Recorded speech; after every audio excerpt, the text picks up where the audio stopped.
올해만 군산 산업 현장에서 11명이 숨지고 지난 5월부터 4차례 화학물질 누출 사고가 발생했습니다. 대부분 건설과 제조 공장에서 발생한 사고로 안전수칙만 제대로 지켰어도 막을 수 있었습니다. 모형숙 기자입니다. 군산 오식도동의 한 화학물질 제조 공장.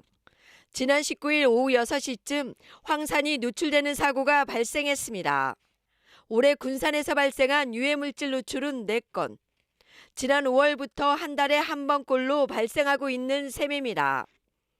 산업 현장에서의 사망 사고는 더욱 심각합니다.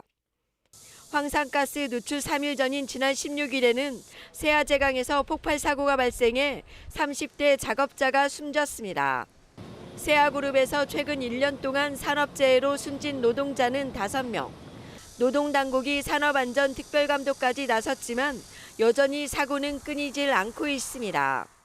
이처럼 일터에서 사고로 숨진 노동자가 늘면서 군산은 산업재해 적색경보가 발령된 상황. 올해에만 11명이 숨져 지난해 7명에 비해 8개월 동안 2배 가까이 급증했습니다. 대부분 제조 공장과 건설 현장으로 안전조치가 제대로 되지 않아 사망으로 이어진 사고들입니다. 노동계는 산재 사망 사고가 다른 지역보다 심각한 수준이라며 형식적인 재발 방지 대책 반복이 원인이라고 지적했습니다.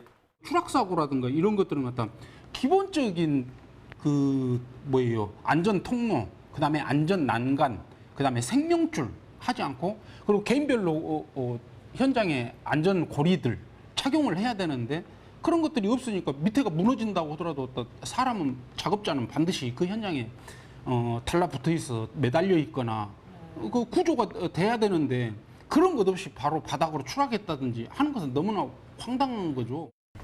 특히 중대재해처벌법이 시행된 지 1년 반이 넘었지만 실질적인 처벌은 한 건도 없고 사업주에게 책임을 지우지 못해 이런 사고가 반복되고 있다는 입장입니다.